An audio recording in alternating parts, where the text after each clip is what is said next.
สุขภาพดีกับเสริมอาหารแฮปปี้วันนะครับวันนี้เนี่ยได้มาติดตามสำหรับผู้ใช้ผลิตภัณฑ์นะครับผมขออนุญาตนะครับผมแนะนำตัวนะครับจ้าสวัสดีจ้า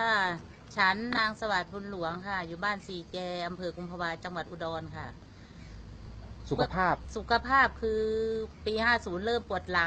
งแล้วก็เลยไปหาหมอก็เลยว่าเป็นไขสันหลังเสื่อมทับเส้นประสาทพอปี52หมอก็เลยว่าจะผ่าฉันก็เลยไม่ผ่าก็เลยว่าถ้าหมอว่าถ้าไม่เลิกทำงานก็คือป้าก็จะปวดอยู่อย่างนี้ก็เลยตัดสินใจลาออกจากงานมาอยู่บ้านมันก็ปวดเหมือนเดิมค่ะทรมานหรือเปล่าครับป้าทรมานค่ะมันชามันปวดแล้วมันก็ชาตรงไหนนะครับที่อาการหนักๆเนี่ยมันตรงเนี้ยเนี่ยปวดตรงไขกระดูกตรงกระดูกแล้วมันก็จะปวดลงมาอย่างเงี้ยครับผมเป็นมากี่ปีนะครับผมเริ่มเป็นปี50ค่ะ50ครับปี52หมอจะผ่าก็เลยกลัวผ่าก็เลยเลิกทำงานมาอยู่บ้านมันก็ยังปวดเหมือนเดิมทีนี้ก็หารักษาไปนวดก็ไปนวดฝังเข็มก็ฝังที่ว่ายาตัวไหนดีเขาให้กินก็คือซื้อกินหากินซื้อกินมาตลอดค่ะครับทีนี้มีคนชักนำมากินอาหารเสริมไอแฮปปี้วันนี่แหละมันก็อยู่ได้เพราะแฮปปี้วันกินไปครั้งแรกรู้สึกเป็นยังไงบ้างครับผม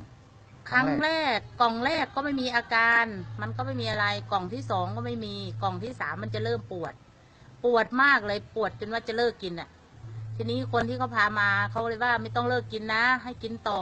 ก็เลยกินต่อไปเรื่อยๆพอกล่องที่4มันก็จะเบาแล้วทีนี้มันจะเริ่มเบาปวดกล่องที่5ก็ไปยกยอพวกอะไรไปดำนาได้ไปรับจ้างได้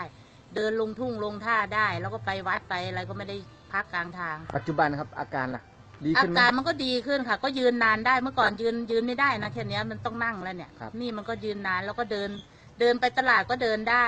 ครับผมขอฝากสำหรับผู้ที่ติดตามรายการนี้หน่อยครับขอฝากนะคะแนะนำขอฝากด้วยค่ะแฮปปี้วันถ้าใครเป็นโรคเหมือนฉันนะคะ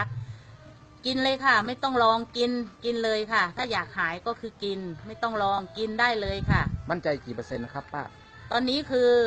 100%แล้วค่ะครับขอบคุณมากนะครับผมคุณป้าอะไรนะครับ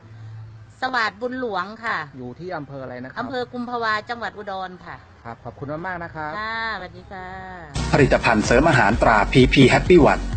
มีส่วนผสมของสารสกัดจากเห็ดหลินจือสารสกัดกระบองเพชรสารสกัดพริกไทยดำผงกระชายดำผงถังเช่าสารสกัดจากโสมสารสกัดโกจิเบอร์รี่สารสกัดอะเซโรราเชอร์รี่